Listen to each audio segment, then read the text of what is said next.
Well, folks, we are in for another quiet day here across the region. However, things are going to slowly start to change as high clouds roll in.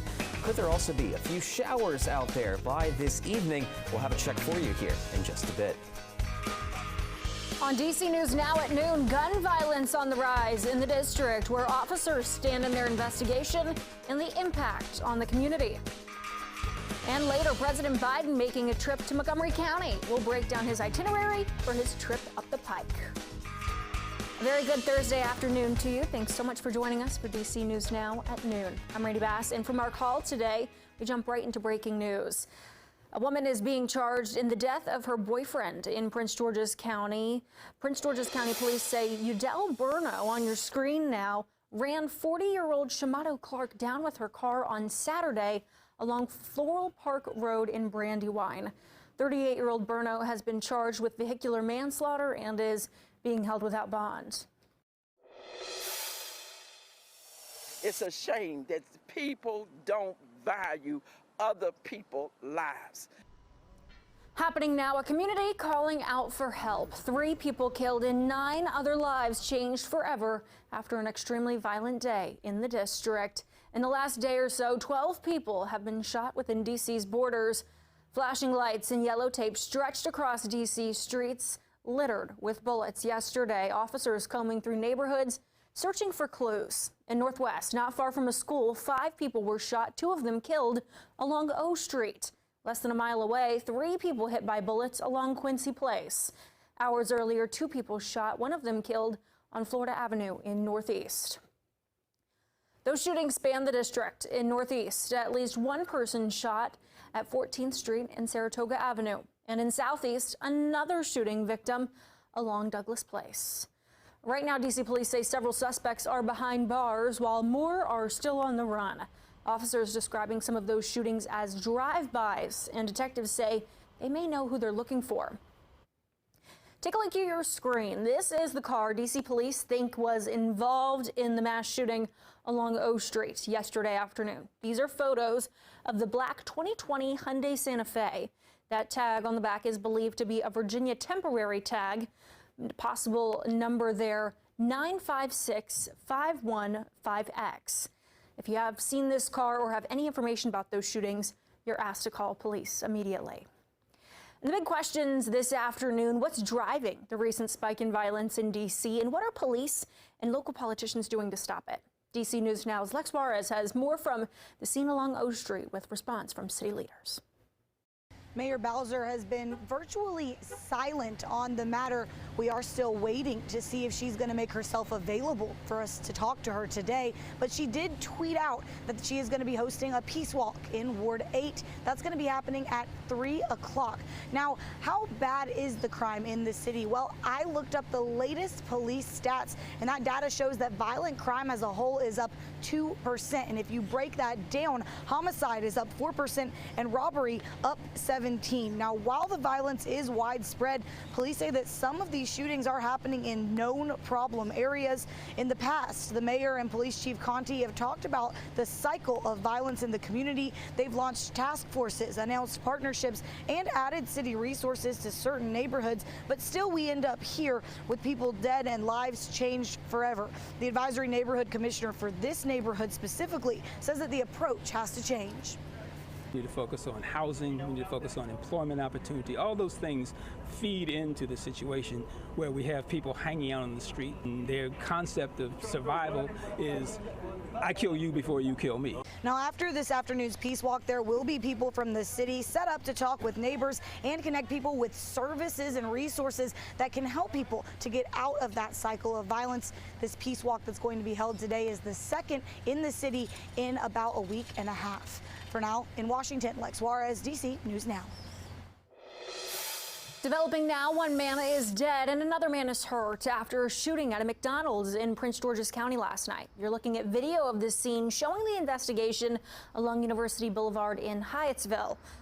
Officers got the call around 9:30 p.m. When they arrived, investigators say they'd found 1 man who'd been shot.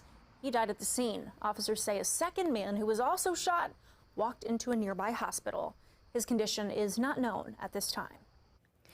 Taking steps to end that violence, leaders and members of the Prince George's County community came together to address that very issue. Officers from District 5, County Police Chief Malik Aziz, and Councilman Sidney Harrison walked alongside community members in Clinton, Maryland, as part of the Stop the Violence walk overnight. The goal was to unify and stand together against recent violence. And breaking now at noon, the first case of West Nile virus in 2022 in Maryland has been reported. West Nile virus starts spreading more during this time of year, according to Dr. Jinlene Chan. 80% of people who contract the virus will not experience symptoms, while others may experience more mild symptoms. People with underlying health conditions could become seriously ill. The virus is spread through mosquitoes. To prevent it, wear protective clothing or EPA-registered bug spray. And the Uvalde School District Police Chief is out of a job today. The school district voted unanimously to let him go. The officers have been under scrutiny for letting a gunman remain in a classroom during the shooting that killed 19 children and 2 teachers. The now former police chief has been on leave since late June. And mixed reaction this afternoon to President Biden's canceling of some student debt, with some saying it goes too far and others calling for even more to be done. Our consumer reporter Ben Dennis takes a closer look at how much money you could save and how soon those payments could happen.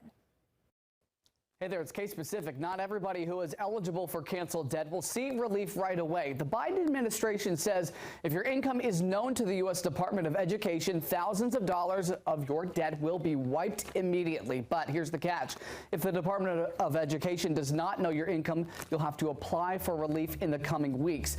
This is how you'll be alerted when to apply. The feds say sign up for an email alert here, www.ed.gov/subscriptions. It's there where you can sign up for an email alert to apply. And the Biden administration says they're also dropping the cap on monthly payments from 10% of your monthly income to 5%. So this could save you money every month.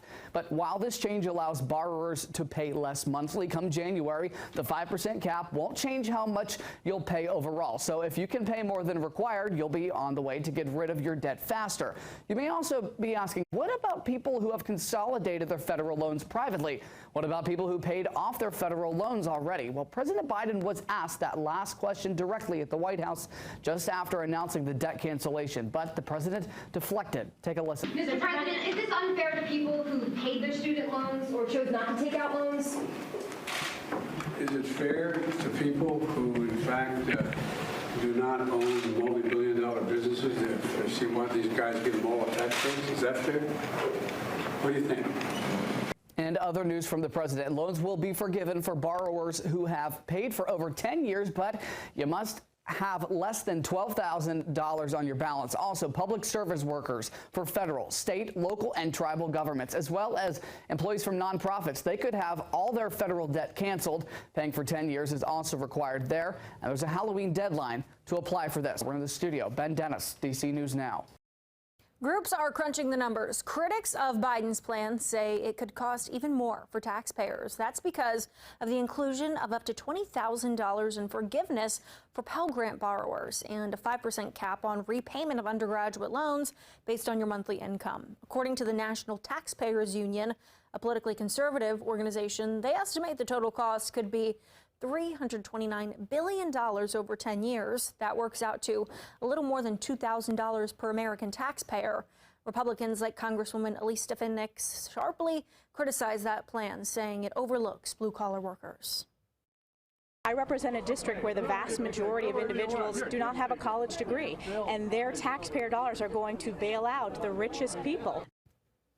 The Congressional Budget Office has not evaluated the total cost of that policy. While the president faces backlash for his decision to cancel some student debt, many people are saying the cost of education is the real root of the problem. According to a News Nation poll, the majority of people blame the colleges themselves. 52% of people place the blame on colleges and universities for rising costs of higher education. In second place, the federal government. 18% of people blame our lawmakers. Despite all this, 70% of people say colleges and universities don't get enough funding from the government and should receive more money.